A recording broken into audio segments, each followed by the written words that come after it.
Hi guys, so I am actually filming at Preshie, my mom's house, in my old closet, and I couldn't find anywhere else to film, but today I'm gonna do another 101 video about the freeway, the 101 freeway. Just kidding. No, I think I'm gonna do rhinoplasty, just because it's super popular and there's a lot of questions about it and stuff like that. So I'm gonna do a rhinoplasty 101. A rhinoplasty is pretty much just like a fancy word for a nose job. So here is just a little background on why I wanted rhinoplasty. My nose wasn't really big. When I was 16, I wanted a nose job so bad, and my mom was like, no, when you're 18, you're going to get it. And then when I turned 18, she was like, no, when you're 21. So I think in between 18 and 21, we actually went to a doctor, and it was one of the doctors who is now on Dr. 90210 in Beverly Hills, and we went to go see him, and he was like, Pamela, you don't need a nose job. Your breast, yes, maybe. You know, he said, that's your nose, you're Filipino, that's how your nose is going to be. You can't have an American nose, or it's just not going to match your face. Your nose is not that bad. No, I don't want to do it. And then I'm like, okay. He's like, I could have easily made thousands of money from you, but I'm not going to do it. So he kind of rejected me, but I kind of said, I researched you, I know all the details, I know all this, and I really, really want it. So my mom was upset and whatever, but she actually came with me. Like, we had lunch. I remember the day so clearly. We had lunch at Chris Stations, and then we walked over to his office. It's like right there, like right next to Chris Stations. And then my mom was like, okay, just fine, just don't make it like Michael Jackson or whatever. Michael Jackson, rest in peace. So it was a $500 down payment just to schedule the appointment. So I had the appointment, and I was like so stoked. I had like all the vitamins I had to take. I had to like stop smoking because I used to smoke a lot, like a chimney before. I had stopped smoking and do all these prep stuff. And then my mom changes her mind maybe like 4 days before my surgery date. So I was crying. I didn't know what to do. I was crying. She was like, "Oh, it's only $500. I don't care. I'd rather lose 1,000, $1,000,000 than risk you, dying or whatever." She was just really dramatic about it. So I kind of just, I don't know. I still lived under her roof. I still, had to follow her rules. She was still supporting me. And then I finally moved out. I moved out a couple of times, but I would always spend the whole day and night and sleep here in my old home. So that was kind of another costly mistake, that I would always move out because I went to fashion school and I didn't want to drive all the way to LA. And I just had all these reasons and whatever. So when I met my now husband, Jace, he was my boyfriend, and I moved in with him maybe when I was 27, I think. Yeah, I was 27. So I lived with my mom till I was 27, and I loved it. It was the best experience, but whatever. And then I moved in with him. So my mom, and then I had a little job on the side, and my mom didn't really have control over my nose because I was the one paying for it and stuff. So I researched somewhere, around my place to just do it so I don't have to drive far, and like, I'll be woozy and things like that. And I was like really thinking about it. So I actually got my nose done and my breast at the same time, because if you're going to be put under, might as well just bam, bam, do it. And then MTV approached me to do a show, and no, they didn't pay for my stuff at all. They just filmed it, and I'm sure you guys watched it already, and the procedure, what happens. And I was really skinny back then, but now I'm not because I have a baby. Anyways, off topic.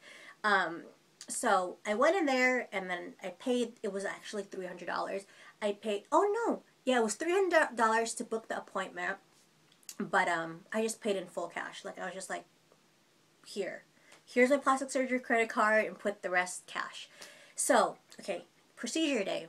the night before they give you some kind of like brownish reddish antibiotic to put like all over your nose, and you do the same, you wash your face with it and the same thing in the morning, and you get there really early, about like 7:30, and then they prep you, change into like a gown and like plastic panties, which is like really funny, and then you sit down, they give you an IV, the nurse, and then the doctor comes in and talks about your nose again.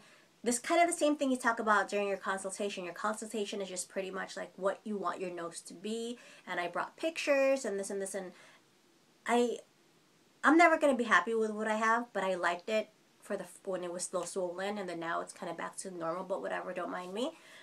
So you go in there really early. They don't sedate you yet. You just sit in a chair, very comfortable, socks and everything, and like, you know, IV and like all your medications to like calm you down, etc., etc. And then the doctor comes in, and then he draws the line where he's going to make the incisions. And yeah, and then you lay down the operating table, and then I don't know, they just give you, they're like, okay, Pamela, are you ready? And I'm like, yeah, I'm ready. I wasn't scared at all. I don't know why. I was scared with my dimples, but I wasn't scared with this. So they give you the anesthesia, and they give you the sedative, yeah. And then they're like, count to 5. And I just remember saying 5. And that was it. And then I woke up so uncomfortable, you guys. I woke up like, because I had tampons up my nose. And I thought that it just went up to here. I didn't know it went all the way up my nostril. And yeah, I'm not wearing a dot today because I just brought little Saros going. I'm going to go for a little walk or whatever after at the park. Yeah, and then my husband picked me up, and he had to take care of me for about 2 weeks. I was in bed, like I didn't get up unless I had to use the bathroom for about, I don't know, a good 7, 8, or maybe even 9 days, because I had antibiotics that made me woozy. I had painkillers that made me just want to throw up. I couldn't eat anything because of the antibiotics, not because of my nose. And it wasn't that it was painful, it was just really sore. Like, you don't feel like that sting kind of pain, you just feel like really, really sore. And you can't breathe up your nose. Like, just imagine like plugging your nose for like 10 days.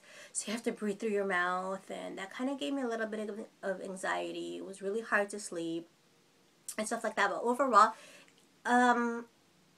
it's not something I think I would do again unless I'm awake and unless they don't put tampons up your nose, because they took off the tampons after a week or something, right? Or maybe a little less than a week. So they took it off, and he didn't even warn me. He didn't even say, okay, Pamela, breathe, or okay, I'm going to take off the things now, Pammy, get ready. He just took like some kind of tweezer thing and pulled it out, and I swear I felt like he was like, my eyes was sinking in and it was like coming out.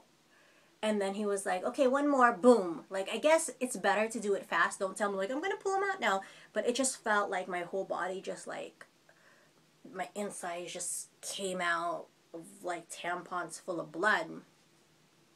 And it was, I think that was the worst part with the surgery, you guys, seriously. And then I still had sutures right here and inside. So I didn't really want to go out just yet because the sutures were, they were blue, and you could still see them like from the side right here. But that's pretty much my experience. He took off the sutures maybe a week after, so 2 weeks.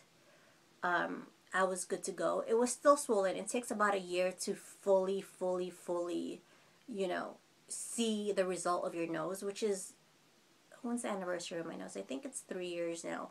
But I didn't, like, I don't know if you guys can see, but like, I never had this little thing right here, and this thing never went up. It was like a Filipino nose. It was just like flat like that. So he didn't touch the bridge because I already have like a high bridge, he said. So he just touched this part right here. So that is my experience with rhinoplasty. Yeah, I mean, sometimes, no, not sometimes. I'm not going to give you guys bad advice. I'm not going to give you guys advice. of what I would do, but just do a lot of research, and just, if you really want a rhinoplasty, it's really not that bad. Just make sure you get a physical before, you get a blood test, make sure you're healthy, and if you really want to, think about it, like a lot, and look through magazines and bring in pictures of what kind of nose you want. The thing that plastic surgeons always say though is like, it's better if it looks natural, whereas me, I'm more like, no, I don't want it to look natural, I want to look like a cartoon, right? That's just the BDD probably talking. But that's my experience, so I hope it was informative. If you guys want more, you know, if you have any more questions or any more, you know, negative comments or whatever, just try to be nice. This is for plastic surgery friendly people. And I will talk to you guys soon. And tomorrow maybe I'll do, I don't know, because I want to do different ones. But anyways, I'm rambling. I'll talk to you guys tomorrow with another 101 little video. Bye!